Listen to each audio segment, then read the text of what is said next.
Elsewhere is an adventure not set in D&D hell, but it still contains adult content. Hello and welcome back to Elsewhere.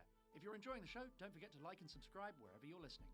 And if you just can't wait to find out what happens next, head over to our Patreon, where you can unlock the entire Elsewhere campaign and binge it all in one go, as well as getting early access to our next series, Hell or High Rollers Against All Gods.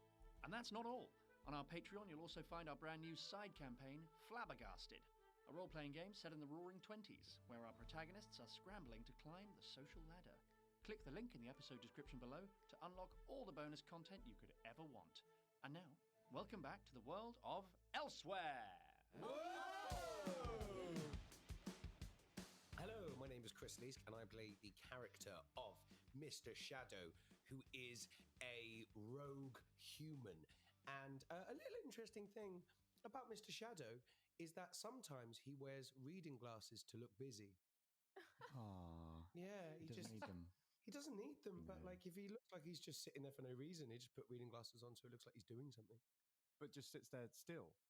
Yeah. Just sitting still. Yeah. I think glasses just makes him look There is a flaw in it. Yeah, ponderous or something. Yeah, okay. But it just makes him look, because like I know, for example, I'm looking at you, Greg, right now. Mhm. You're wearing glasses Mhm. and you look busy. You look so busy. You look powerful. Thank you. I am Greg Tannehill, and I play the character of Quarrel Rumblebelly, who is a halfling druid character. And, I haven't given an interesting fact about a character before. This is my second time on the podcast. Oh, wow. So an interesting thing about Rumblebelly is that he doesn't like his bum to touch the toilet seat. Oh, God, that's horrible. He always hovers. It's a germaphobe. Yeah, he always hovers above the hole or He's the a toilet. hoverer. Yeah. I do that when sometimes you've got to make that call. Yeah, well, yeah, he just You're in a doesn't. public he doesn't want to restroom risk and it. doesn't look. Well, we've set the tone for this episode, haven't we? Mm-hmm. Hello, I'm Adam Megiddo, and I play the role of Everley Brothers, self-styled prophetess of Pedante, the god of always being right. Everley is filled with wise saws and proverbs. So here's the latest one.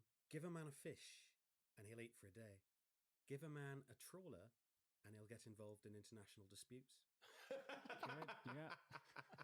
It's something for us all to live by there. Very wise. Wise woman. And hi, I'm Ellie Morris, and I was playing the character of Princess Cecily, but she met her untimely end last episode, and so I will be playing someone new. We're so excited. I really want to know who Ellie's going to play. Yeah. I'm very excited. Could we have a fact about the person you're going to play? And then that kind of will leave us wondering, I wonder what. Oh, person gosh. is it? Oh, interesting. Let me think. Okay. This person is mistrustful of sugar. Okay. She's health conscious. I love it. I think so. I love it.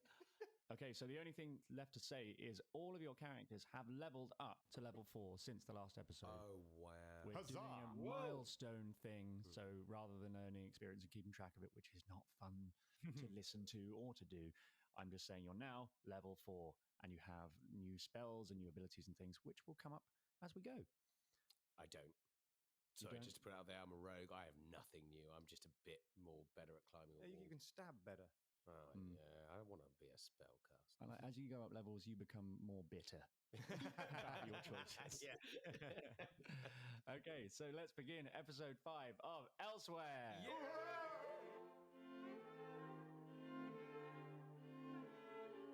We rejoin where we left off.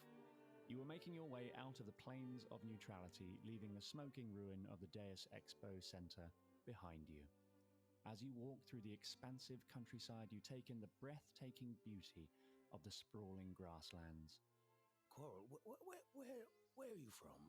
Oh, I'm from a burrow deep in the Moss Woods. Moss Woods, okay. And as I assume Pavel, if anyone's forgotten, I have not forgotten, is my new best friend, my dragon friend. I just go, attack! See if it will do it. Pavel the dragon is trotting along beside you, and he's sort of jumping in the air trying to catch mayflies, and he does not pay attention to what you do. You're lucky this time, Quarrel. You notice a derelict stone hut just off the path. As you look at it, the clouds overhead part, and a shaft of sunlight shines down onto the building. That's a sign. That's a sign from Pedante. Pedante is shining his light onto that building. Oh, I've seen such signs as this before. Pedante, we are hearing you. We listen to you and we obey your call. Let's get to that little hut and investigate. Are you heading over to the hut? Yeah, let's head over to the hut. I lead the way. You make your way to the hut. The hut is made of large, rugged stones. Its roof has long since crumbled and its walls have been overtaken by ivy. By the door are the remnants of a small garden, now covered with weeds and wildflowers. You can see that this hut has long been abandoned. Mr. Shadow, have a look around, scout around, see if you can find anything. Okay, and I turn to Pavel and I go, above! To try and get it to hover above to give me a bird's eye view. Do you want to roll an animal handling check just to see how you're progressing? That is a 21. Oh, very good. So you come a little bit closer to having trained Pavel to do stuff for you. And he vaguely understands the word above and he jumps on your head. Perch is there. Also, you said you wanted him to go up to give you a bird's eye view. Yeah. So he's flapping his little wings, trying to lift you off the ground, and he's digging his claws into your head. Oh, God. No, Pavel. No, retreat. Abandon.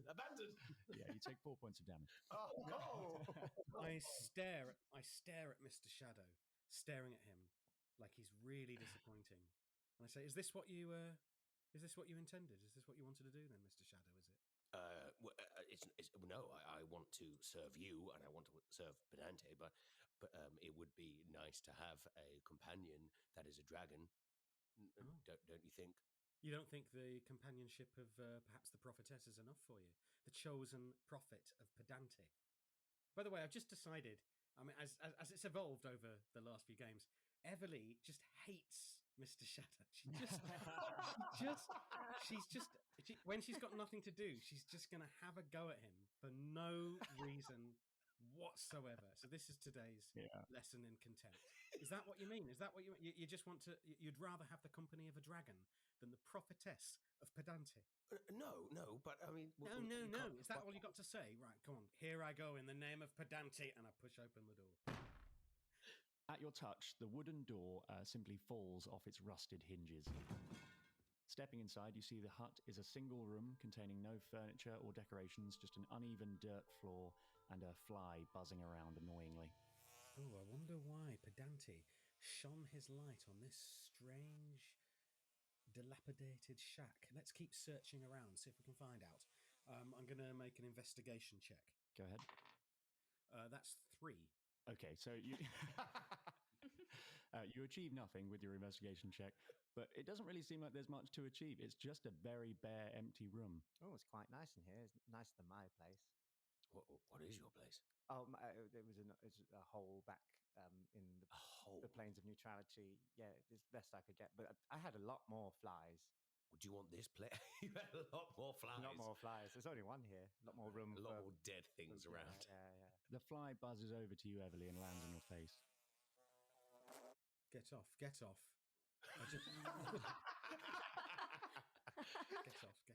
You stand there with the fly on your face saying, get completely off. still. In trying to make Everly appreciate how important Pavel is to the group, I turn to Pavel and I'm like, go and impress her. Eat fly. Roll an animal handling check. Oh. 19. Oh, that's good. So Pavel goes for the fly. He was already looking for flies anyway, so he jumps up and starts snapping at the fly, and the fly sort of buzzes erratically out of the way. Everly, could you roll a little perception check? That is an 18. 18. So you notice a tiny voice in your ear. Oh. Hey, what you doing? Stop. What the bloody hell's it? What are you playing at? Stop that. Eat it, Pavel. Eat it. Stop there. Tell your dragon to calm it down. Pavel, retreat. Yeah, you manage to stop Pavel from jumping up. And Everly, the fly lands directly on the tip of your nose. And you see it turn to you and say, "Behold, I come to you in my avatar form."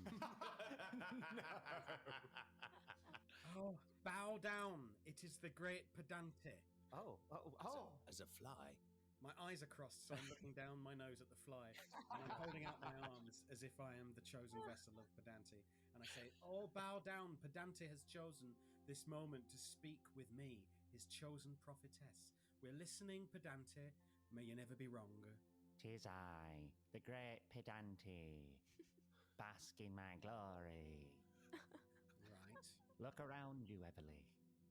Many years ago, this hut was the home of a hermit whom many called mad.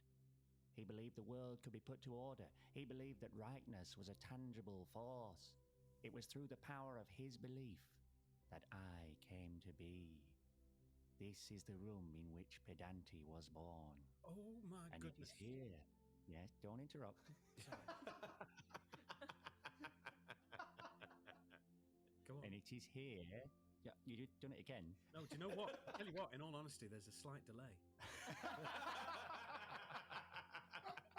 Because every time I crack one of my amazing jokes, there's like a half a second or a second before everyone laughs. I've noticed that. So there might be a little bit of interrupting, but I didn't mean to interrupt you, Pedante. It was an error based on technology. Now I shall be silent. Okay. It is here, in this hut, that your true quest begins. That's a pause for you to speak if you want. You've got to make it clearer. How can I make a pause clear? I stopped speaking. Just flap your wings, and then I'd know. Can the rest of us hear the voice, or do we just kind of... Yeah, no, none of you can hear the voice of Pedante. You can just hear a tiny, tiny squeaking, and Everly just talking to the fly on her nose. You maybe think she's lost her mind. Right, so, Everly, listen. Something's happened. There was an accident that's happened at the Deus Expo. Everyone's dead. All the heads of all the religions are dead. The peace that existed between all the different faiths has been shattered. It's a free-for-all, and only me and Myopia are in any position to do anything about it. I'm sorry to hear that. Are they around your house now? Again, you must stop interrupting, right? You must stop that. Technology is not gonna be on our side for that. Don't blame the technology. I'm right on your face, okay?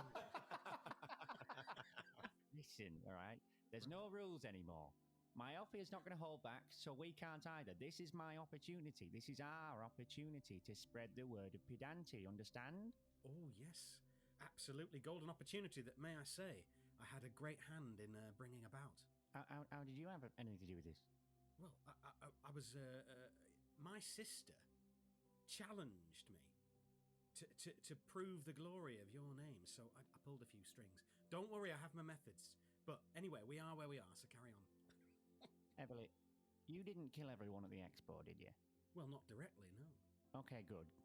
This whole situation, it only ends when one god is victorious and the other god has been banished. Understood? Yes, will it go to the public vote? It won't be a vote, no. It'll go to mortal combat, Everly. Oof. The time will come when you, my prophet, will have to face her representative in deadly combat. Right. I understand, and I shall rise to the occasion, but I ask you, great Pedante, to grant me a boon. You should have seen some of the boons that the other gods were handing out down there. Don't worry yourself. I came prepared. I thought you might ask for that. For this battle, you're going to need a weapon of incredible power. A weapon only a god can grant. Don't interrupt. Go on. Hold out your hand, Everly. Oh, this is the moment. And Everly stretches out her hand. I give unto you this boon.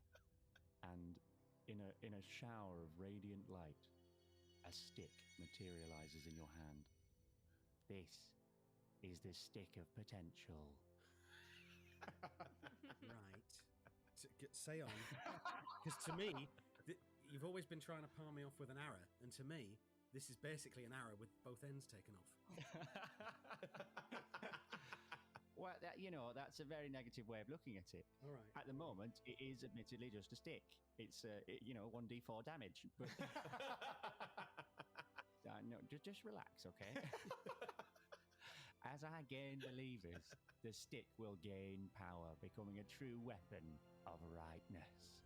Go forth, Everly, and speak my name.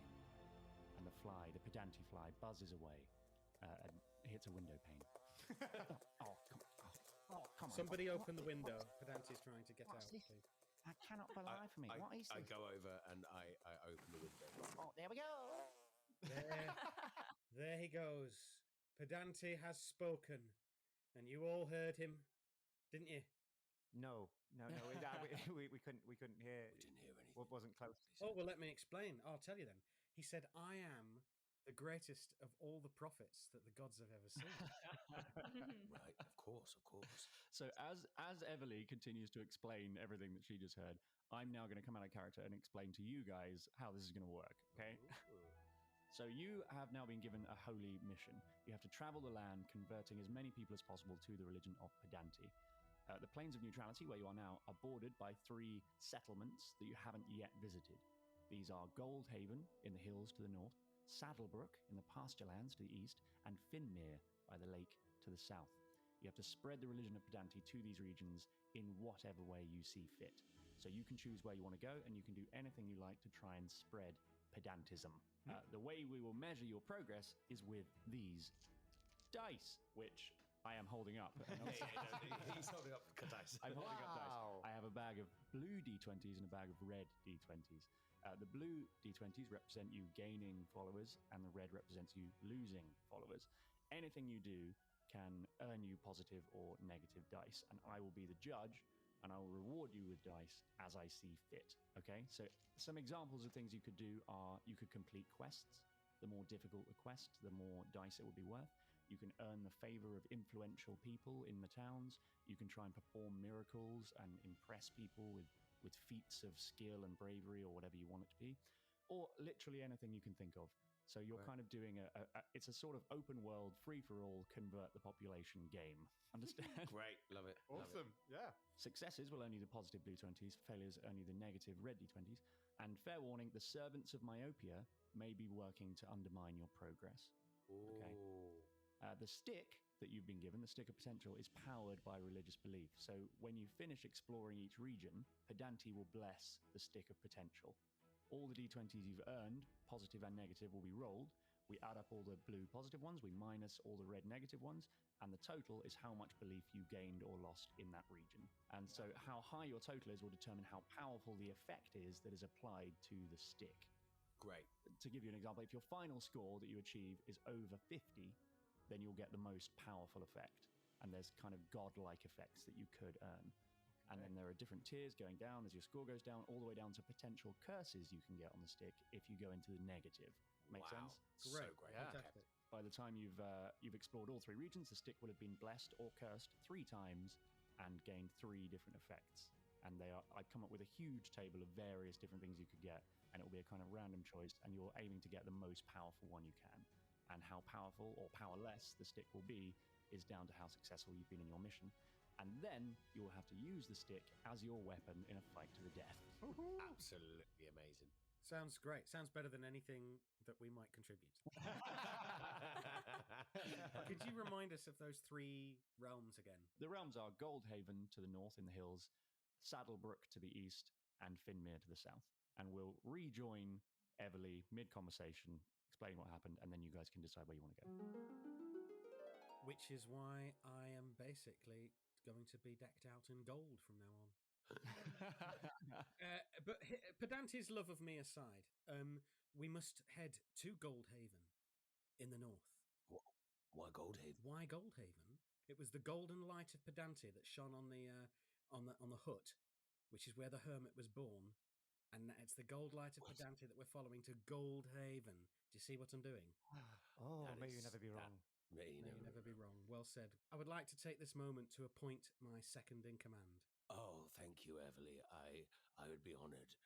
To do what? To be your second in command. Shadow, I would like you to appoint Quarrel as being second in command.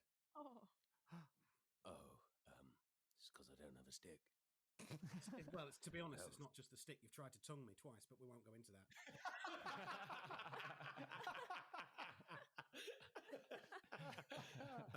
Fine. Okay. Yeah. Quarrel, would you be available to be? It's fine if you're not available. If you rather not do it, if you want to get back to your hole. But if you were available, would you want to be second in command to Everley? Oh, the prophetess wills it, then it must be so. I'm honoured. I'm not worthy, but I'm honoured. I will do my best, and I will never tongue you. Great, brilliant. Have a lovely time. And I walk out trying to look for a stick. Pavel follows you. Pavel, fetch me a stick. Roll. Go on. I know you're so desperate to train this dragon. 15. He bites your leg. Oh, that's not a stick. And then we cut back. So yeah, you gather up your things, put them on the cart and the horse, and you head north towards Goldhaven with a sense of excitement and anticipation filled with zeal for your holy quest. And that's the part where I would normally put some music over the travelling, but I don't need to. No. As you continue northwards, the grasslands begin to give way to rolling green hills. As you reach the top of a hill, you're greeted with a stunning view of the beautiful town of Goldhaven, nestled in the valley below. From your vantage point, you can see the town is surrounded by a stone wall and is far more prosperous than any you've seen before. Can someone roll a history check? 17. 17's pretty good. So you've heard of Goldhaven. You know that it's a town known for its opulence and grandeur. The town's economy is largely driven by rich aristocrats who reside there, with most businesses catering to their high-end tastes and demands. And you know that in Goldhaven, social status is the ultimate currency. There are strict rules governing social behavior and etiquette. One misstep or breach of protocol can result in a loss of status and influence. Do we know any particular points of etiquette that we must observe at this stage? Embarrassing yourself in public would be very bad here and would probably cause you to lose some influence. We are doomed.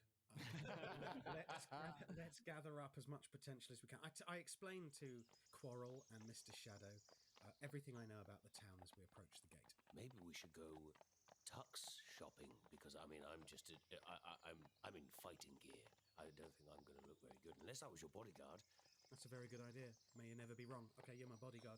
And Quarrel, you're my number 2. And the 3 of us shall spread the word of Pedante. May you never be wrong. May you never be wrong. As you approach the town, you are greeted by a grand gate in the town wall, manned by 2 guards in polished armour. They appear to be in the process of throwing out a stack of dirty baggage. And you see before you, hi guys, Hi. what appears to be a pile of junk. Just scrap metal, cogs, wooden wheels, saddles, a tangle of faded silk ribbons, a few wooden stools, and random crockery are all piled high, reaching a precarious swaying point way above the ground. And then you hear some noise coming from inside the pile, and you suddenly see a face poking out of this rubble.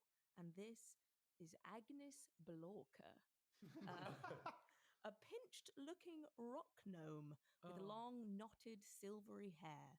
And she is ranting and raving at the wall of the city. Oh, why'd you have to go and do that for? No, look at that. That's all nice. No, that's nice. That would be all right.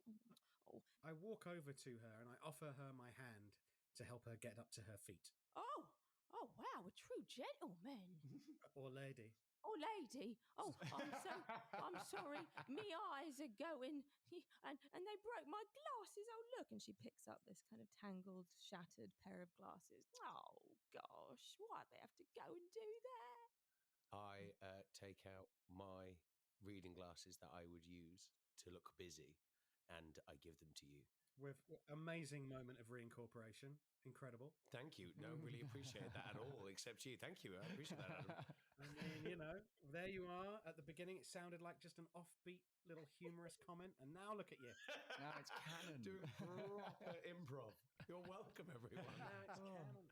Amazing. But then Quarrel steps forward and turns the glasses to Mr. Shadow and says, "Oh, no need, don't worry," and uses his new cantrip mending to just mend your glasses instead. Rendering I your fucking stuff punch him in the head. pointless. I punch him in the head. Oh, well, Can I do that? I'm going to punch him in the side of the head.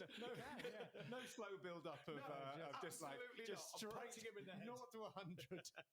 You've just done a normal I'm thing. just furious. He keeps showing me up. I'm done with it. I'm punching him in the side of the head. Hey, look. I've had enough riff-raff for today. What is this? Some kind of scrap? We are all brothers and sisters under the light of Pedante. Pedante? What? What's that then? Pedante, the god of always being right. Come with us, and we will show you the truth of Pedante's ways. Why have you been cast out of the city like this? I don't even know. I'm a travelling artificer, and I've travelled the realms of this realm for thousands of days, weeks. I've passed through the many cities and sights of Faerun. I've crossed the trackless sea. I've been shipwrecked in the purple rocks and even rambled my way across the mountain of spines and through the kingdom of many arrows all the way to the barren plains of the high ice. And now, look at me, homeless, kicked out like a speck of dirt. No respect these days. No respect for an artificer. You are well travelled indeed. Your name is. My name is Agnes Blorker. Well, it is a pleasure to meet you, Agnes Blorker, and the great history of your travels that you bring with you. I am Everley Brothers, chosen prophetess of Pedante. If you were to take him into your heart, we would give you all the home that you ever need. And as this happens, I pick up a stick. Is there a stick around? Yeah, there's a stick. Pick up a stick and I bring it over and I hold it out to you, Agnes, and I go, "Join us." What the hell is that then? It's a stick. It's a stick. What? You need a stick. I've got I've got various. I've got the stick of well-being. I've got a stick that I found on the ground. I've got a stick that a monkey gave me in a jungle. Which kind do you need? Because I've got it all. Really. Why don't you just take one of my sticks? Pavel jumps up and grabs your stick and runs off with it. Oh, fucking Pavel. So come and join us, and we shall show you the ways of Pedante. But we are going back into the city. Well, you know what? I do need to get back in because I've left something very, very precious to me in there, and I need to find him. He'll be terrified. He's Mel. Mel. Yeah, Mel. M-E-L. Yeah, he's well. When you get to be a tinker, and I've been travelling for a while, I'm lonely. You got to just make friends for yourself. So I fashioned this little companion for myself, let's say, and then he is very, very dear to me. And they've left him all alone in there. Let us go back and get your vibrator as quickly as possible. Oh, gosh. Yeah. Hang your head in shame, man. I lowered the tone. I thought the tone started badly, but I lowered it. If we help you find your Mel, then you convert to Pedante. Do we have a deal? You've got a deal. That doesn't feel like... And she spits in her palm. And yeah, it doesn't feel like true religion. I think it's as true as any religion. Yeah.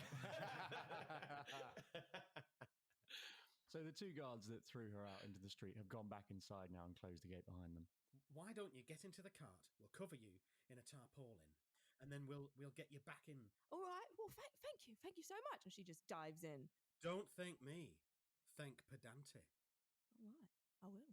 As you approach the gate, a guard steps out to meet you. Hello. What's your business? Oh, religion. Religion? You don't have any tinkerers with you?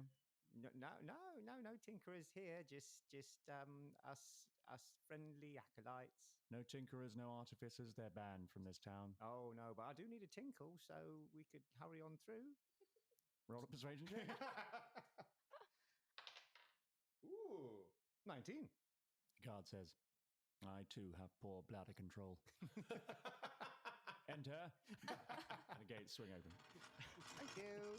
Entering Goldhaven, you find yourself on a clean, cobbled street lined with trees and flanked by rows of tall townhouses. The citizens look wealthy and refined as they go about their business. The men wear knee-length coats and breeches with frilled shirts, and the ladies are dressed in ornately embroidered dresses and gowns. All around you, wealthy citizens are engaged in their favourite pastime, gossiping. Oh. We lean in closer to hear the gossip. Okay, well, you can see a pair of sort of foppish men chatting to each other. You want to lean in? You're going to have to stealth. Oh, Everley, can I suggest, if you want to hear some gossip, I'm quite good at being stealthy. Right, well, go on then. Go and get some gossip. I turn and look at Quarrel, and I'm like, and I jump into the shadows. You have to roll a stealth check. It's gonna be. Oh shit! What? Okay, well, I got a 2, but that still makes it a 10.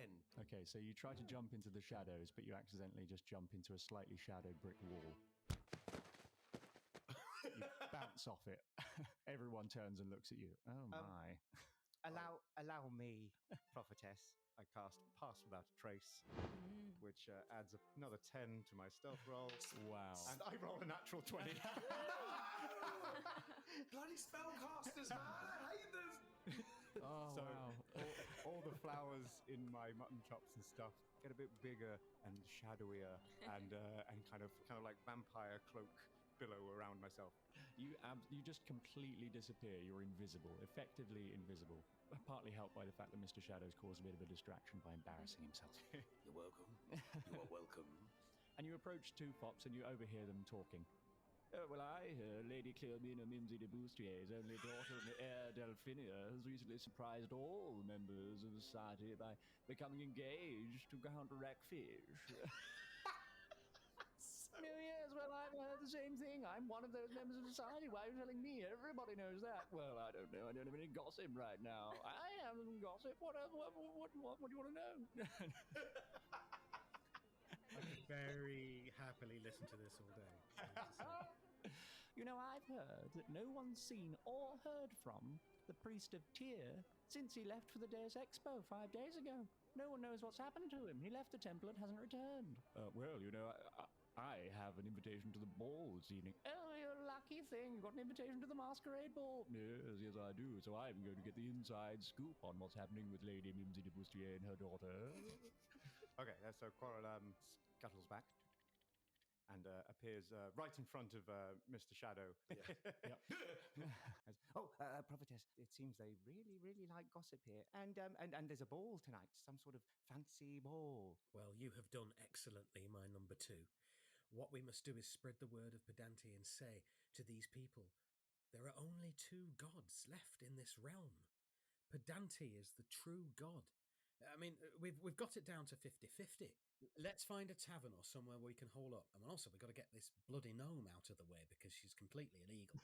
All right, and then we'll make a plan. So if you were to get the gnome out now, as long as you didn't look like a tinkerer, as long as you were in some way disguised, you would be fine. Okay. You're past the All right. guards. Leave all your stuff in the cart under the tarpaulin. I last saw Mel when I was in the town square and they chucked me out. He was just pecking around on the floor. Pecking? Is it a bird? It's my chicken. Oh. I made him. A chicken. Bloody hell, we're going for a mechanical chicken. I'll tell you what, is there a good tavern in the town that you can recommend and we'll meet you there? Oh, yes. There's a great tavern. It's called the Squeaky Eel. Oh. All right, we'll meet you over at the Squeaky Eel. You go looking for your mechanical bird. We'll keep everything that you own in the cart and we'll see you there. All right. Oh, thanks so much. All right. Oh, see you in a minute. And she scuttles away. So as you head towards the Squeaky Eel, you overhear little snippets of conversation here and there. All anyone is talking about is this masquerade ball that's going to happen, how excited they are.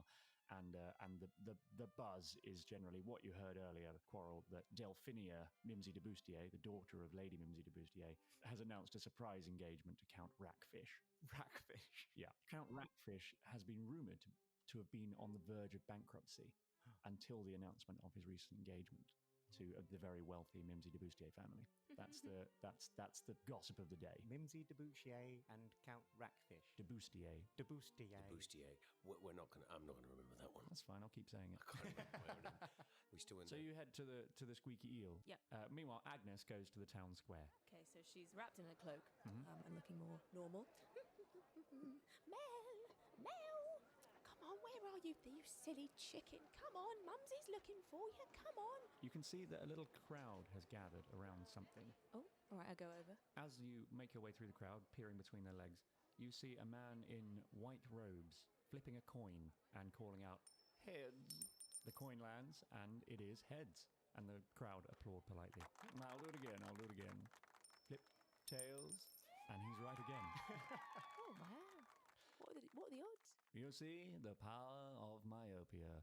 These powers can be yours if you follow us. Oh. Doesn't mean anything to you, though, because you're myopia, I suppose. You're going to lose your character immediately to myopia. Yeah, the man makes eye contact with you and says, "Well, how about you, little one? Care to follow a new religion?" You know what? I'm actually looking for something else. I don't know if you've seen it. It's a little robot chicken. A little robot chicken. Well, you know what? If you follow the Church of Myopia, you can see into the very near future. It doesn't help me find things, I suppose, but it does help me know that in 3 seconds, it's going to peck you on the ankle. It pecks you on the ankle. Oh, Yeah. no! Oh, and she gathers him up and start kind of stroking him. And it's this little ramshackly made robot chicken with the kind of spring for an eye that's kind of like dangling out, and it's all kind of messed up. You're welcome, little one. Thus is the power of myopia. And he goes back to impressing the crowd with his coin flipping routine. Oh, wow. Meanwhile, in the Squeaky Eel, you guys enter, and it's a very, very nice looking tavern, very plush, lots of mahogany and beautiful lighting and drapes on the walls. Okay, so I turn to Quarrel. I'm like, Quarrel, what was that thing that posh man was waving in the street?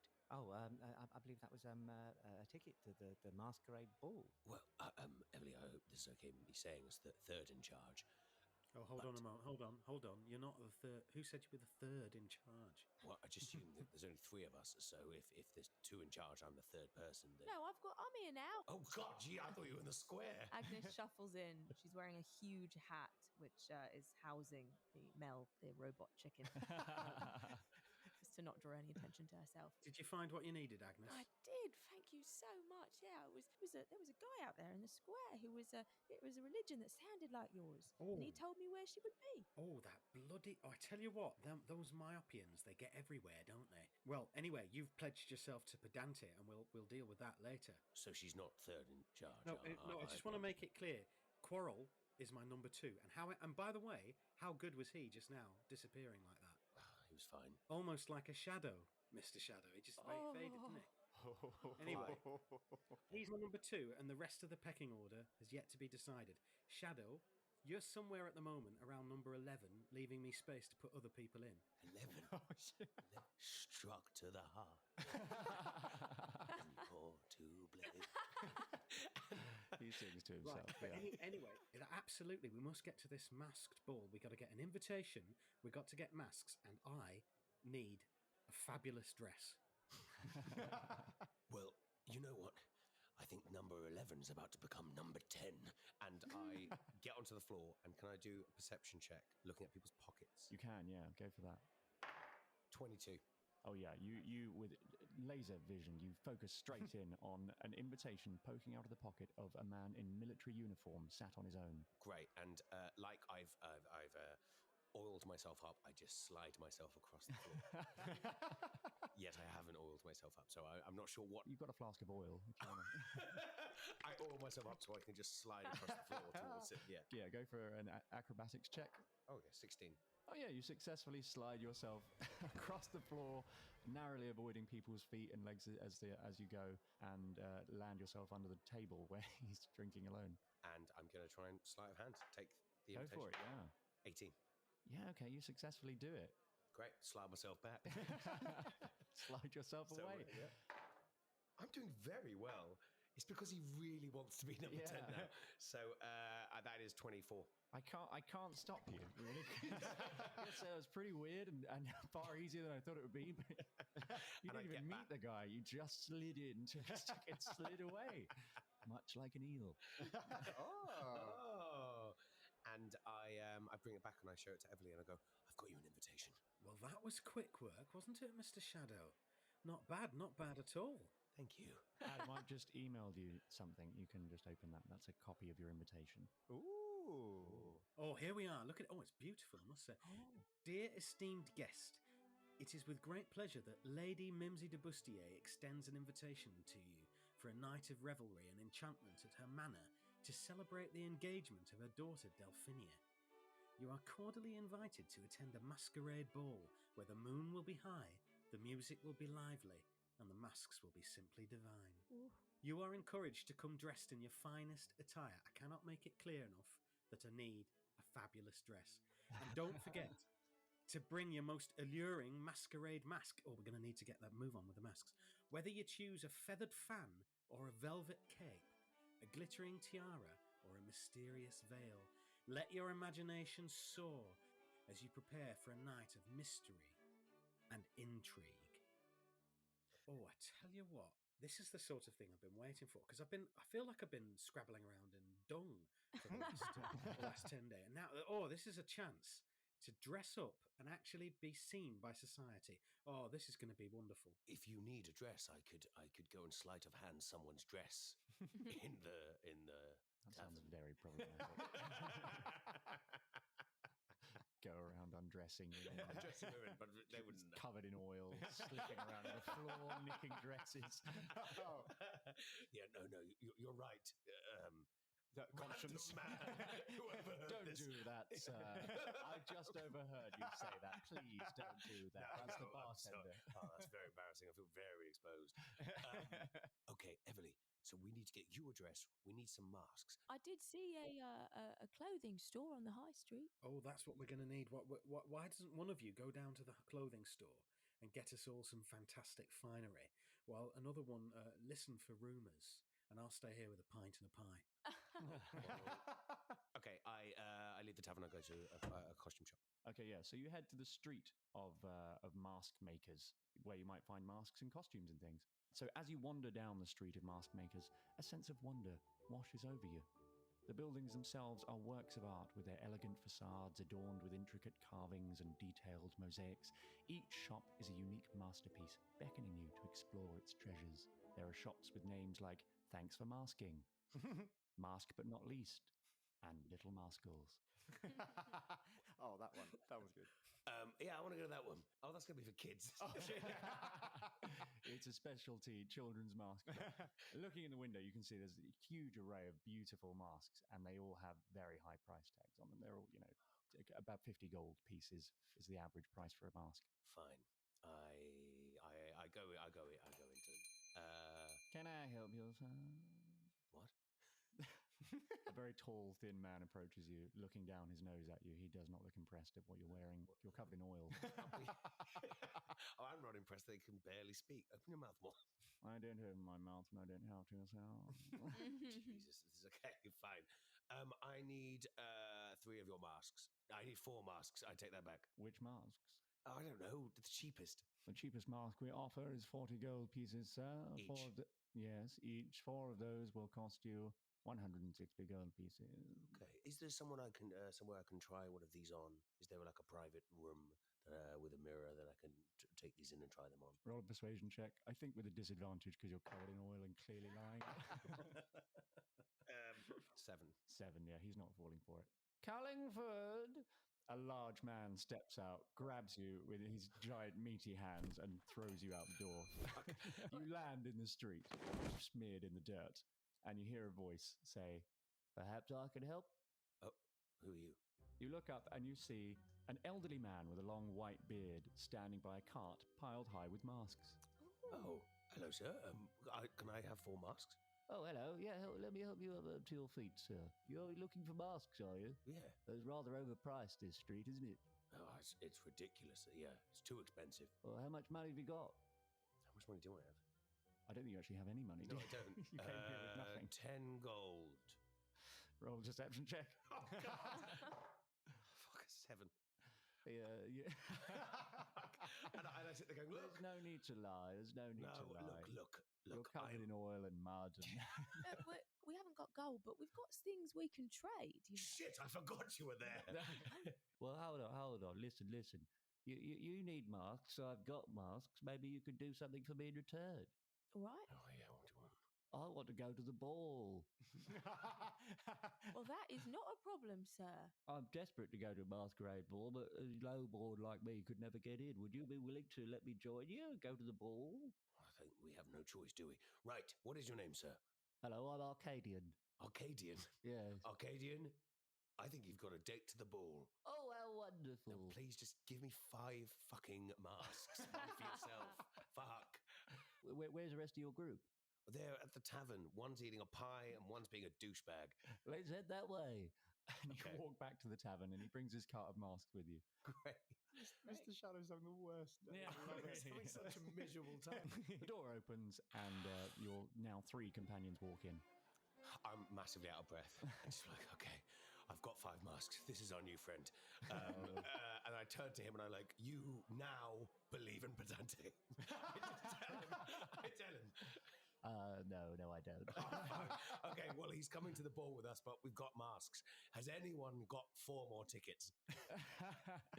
Well, tell you what, before you get to that, you can have a look at his stack of masks and you can each pick a mask. great. So there are absolutely any kind of mask you can imagine. You can pick a D&D beast or creature that you like the look of, and you can choose that mask.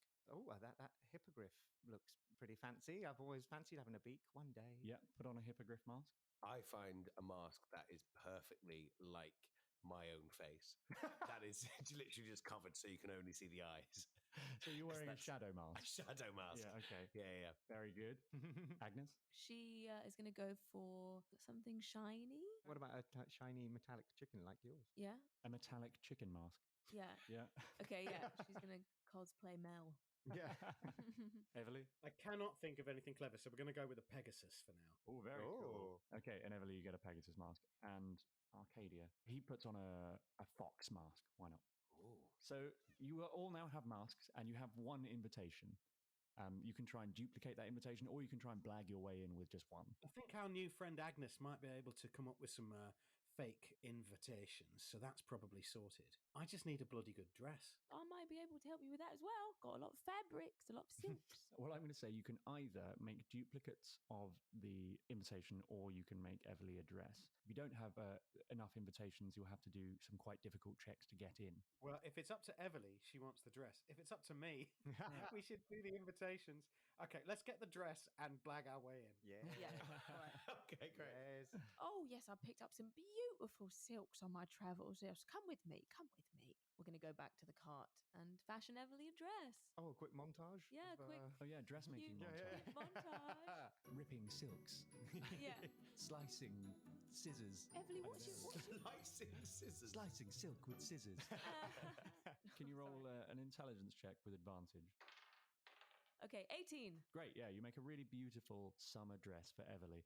Everyone else still looks the same. You're all sort of dressed in your normal rags and robes and things, but Everly's looking fantastic. As the evening draws in, you make your way to the ball, I suppose? Yes. Yes. As you approach the Mimsy de Bustier manor, you arrive at some tall and imposing gates that bear the initials MD. They swing open as you approach as if by magic, and you walk down the driveway. The gravel crunches underfoot, and the sound echoes softly through the surrounding trees. The air is crisp and clean, carrying the scents of fresh grass and wildflowers on a gentle breeze. As you draw closer to the manor house, its grandeur becomes more apparent. It is an impressive structure of brick and stone with multiple stories, ornate windows, and a towering roofline.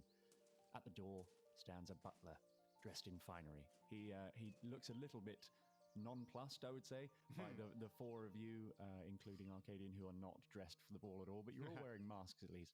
Everly, though, looks fantastic at the head of the procession. Invitation? Good evening. Here is our invitation, and I hand it over confidently. This is for one, madam. Yes, but this is my entourage, and they must travel with me, for that is the will of Pedante. You may have heard of Pedante, as there are only 2 gods left in this region. I have not heard of Pedante. Myopia is all the rage these days. Well, myopia is all the rage, but rages pass. All waters, as torrid as they may be, come to the great calm lakes in the end. Would you not agree, sir? Well put. You know, that was pretty good. So now roll your persuasion check with an advantage, because it was quite nice. 19. 19. He accepts your invitation, and he's going to let all of you in as his as the entourage, because that was very nicely put. It was. Oh. And as you walk past, you see him blinking and questioning his own religious beliefs. As you step into the grand ballroom, you are struck by a scene of opulence and beauty. The room is filled with flickering candles, casting a warm, inviting glow across walls adorned with gilded mirrors and lavish tapestries. The guests are all dressed in elaborate costumes, complete with powdered wigs, lace collars, and intricate masks that conceal their identities. They glide across the dance floor in perfect unison. Right, what was it about the guy's gone bankrupt? Oh, rakefish. Rackfish. Oh, rakefish. So the man that she's going to marry is actually broke. Is that what it is? You know that Count Rackfish is broke, and you know that it's a surprise to the whole of society that Delphinia has become engaged to him. She's the young daughter of Lady Cleomena. Why don't we go and find this rackfish? Rackfish. Why can't I get the name right? It's Rackfish. So, are you looking for him at the party? What are you doing? Yeah. Yeah, let's find Rackfish. Just before we move over, though, I stand. There's people dancing. I suddenly stop and I just face Everly and I take a bow and hold my hand to dance. Oh no! I ignore him and go and look for rackfish. Okay. Absolutely fair, and I just follow. Yeah. Roll a perception check, Everly. 18. So you're able to ask various people at the party. You're able to get pointed in the right direction, and you see Count Rackfish is stood over in a corner, actually, and he's dressed all in black, and he's actually quite an old man. He looks old and haggard and drawn, I would say, and he's not joining in the celebrations at all. He's just glaring at the people who are passing by. Oh, look! That's the fanciest dress I've ever seen. Sorry, Everly, move aside. Look this way. And I point over to what I assume to be Mimsy de Bustier. Yeah, so you can see Lady Mimsy de Bustier quite easily. She's sort of the center of a large amount of focus in the room. She's dressed in a huge ball gown, and she looks like she's a sort of formidable woman in a formidable dress. How about this? Everly, why don't we all split up and potentially one of us goes and speaks to this lovely lady, and then the rest of us can go and just find out gossip and all this. All right, let's just listen to as much as we can. Remember, all ears is for all years. Each of you roll an investigation check. 3 for Quarrel. 18 for Chris. 15. 15. 15. Okay, so everyone except for Quarrel was successful in your investigations. Everly, you approach Lady Cleomina Mimsy de Bustier, and she beams at you warmly. Delighted to meet you. How are you? Welcome. Well, and I'm putting on a voice. Everly doesn't know that she's putting on a voice, but she is. Well, it's very nice to meet you too, and to make your acquaintance. That is a fantastic dress. I'm sorry, I don't believe we've met before. Who are you? I am Everley Brothers of the Church of Pedante. Wonderful, wonderful to have you here. You must be very excited about the engagement. Yes, I'm quite excited. It was rather shocking, I suppose. But do meet my daughter, Delphinia. Here she is. Delphinia walks over to you. Oh, and here she is. What a beautiful attire you both have. Delphinia is a this very is pretty awesome. young girl with sort of perfect porcelain skin, and Oh, she I hate smiles at her. you. Is she wearing a mask or is she unmasked? They're all wearing masks, so you can see the lower half of her face. How do you do? I'm Delphinia. Well, we were just talking about your engagement. Such a surprise. Yes. A beautiful surprise, obviously, but nevertheless a surprise. I'm so very excited. I do love Count Rackfish, so. She seems to. I can't tell if it's etiquette or magic. Could I use a roll to determine whether or not she's under the influence of anything other than social pressure? Do you have a detect magic spell? I do not have a detect magic spell. Roll a straight arcana check. That is an 18. As far as you can tell, there is no magic going on here. Okay. Well, when is the actual a big day, I say? Delphinia looks at you, and her face goes blank for a second, and then she comes back. It's in 3 weeks' time. Oh, how exciting. And who's going to be invited to the actual wedding? Her face goes blank again, and then she wakes up again. Only the most well-respected members of society will be invited. And how long have you known Count Rackfish? Again, her face goes blank, and then she again comes to life. If you'll excuse me, I have to go. And she walks away. What? You see her as she walks away, walk over to Count Rackfish, and they have a short whispered conversation and then walk out of the party through a door. Ooh, where's the door? Where does that lead? Well, you don't know. Okay. So, Agnes, you're investigating the party, and you've got Arcadian with you, and you're over by the kitchens, and you can see a very busy, bustling kitchen, people going in and out the doors. As the door swings open with your investigation check, you see a giant cake on the other side. Oh, sugar. I'm not sure about that at all. You don't like sugar? I don't trust it. Something about it just makes me go spooky. And also you, Mr. Shadow, you had a successful investigation check. You're able to just overhear a bit more gossip, and you learn that people are very worried about the disappearance of the priest of Tyr, and you learn that he was very good friends with Count Rackfish. You learn it from a wittering fop. Okay. Very good friends with Count Rackfish, like that. And I take this information, I go and try and find Everly. Everly, what are you doing? I'm trying to get some vol-au-vents from a snack board underneath my mask to eat them. I can't. I'm struggling to get them under the horse's face. Okay, excellent. So can I come over to Everly? So you guys can all kind of reconvene in the middle of the party if you want. Quarrel, you've not achieved anything, so you've just been. Quarrel is very overwhelmed. He's not used to high society. You're just too small for this room as well, so you've just been kind of bumped around between lovely dresses. Yeah. Sitting by the toilet, handing toilet paper like you used to. Just panicking, going to the flowers in my mutton chops, just changing colours erratically, and just handing pieces of paper. It's like, oh, for your ass. Oh, I'm so sorry. Everyone reconvenes around Quarrel. Oh, thank God. Is that Pedante? Everly, I found out some interesting information about the priest that went missing.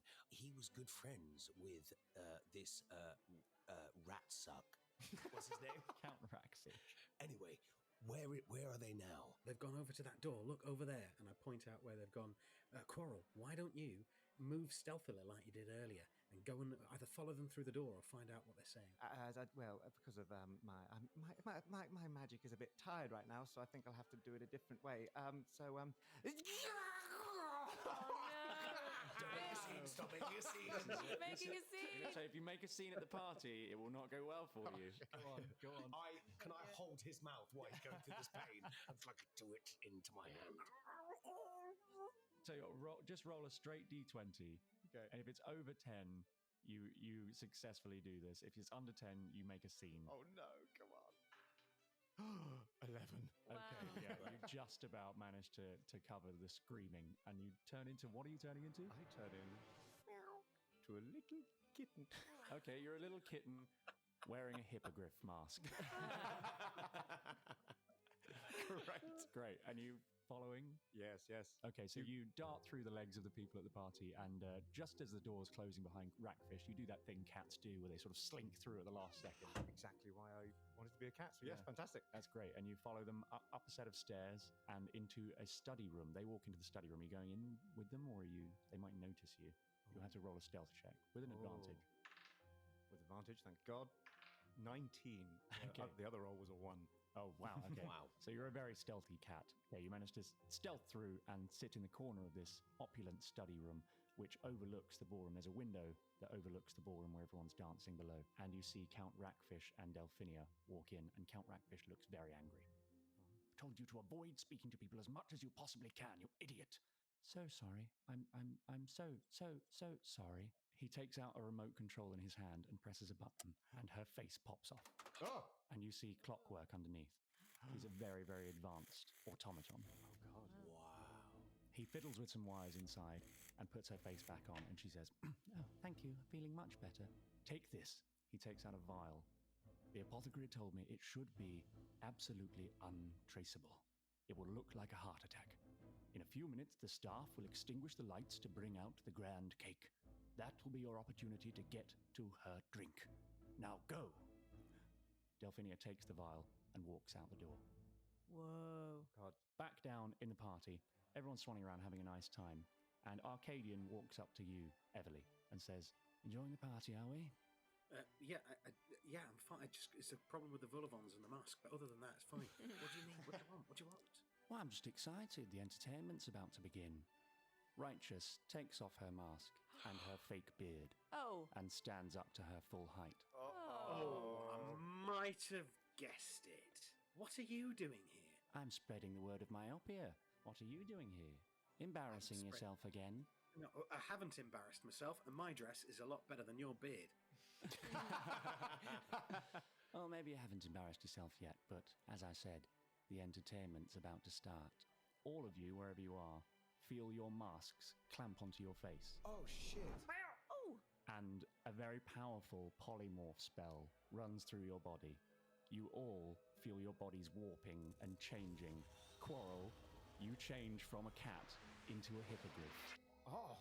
Agnes, you warp and change into a metallic chicken. What about Mel? He's in my hat. Chicken on chicken. Chicken on a chicken. Shadow, you turn into a literal shadow. Wow. Melt away. And Everly, you feel your body warp and change, and in the middle of the ballroom, you grow into a mighty Pegasus. Amazing. This might not be so bad. However, that is rather a large social faux pas. Oh, so it's just us that have changed. It's not like anyone else in a mask. Just you Just who us. took the masks 'Cause we from took Righteous masks. have all of transformed course. Oh my. into the animals you chose. Oh dear. You have gained a red dice. Oh. When you get through 9 layers of hell, you'll have a hell of a story to tell. You're heading back to life, back to the grind, but it ain't that like you knew so well. Keep telling myself to stay strong. You know I ain't done nothing wrong. I can feel it in my soul that this ain't where I belong.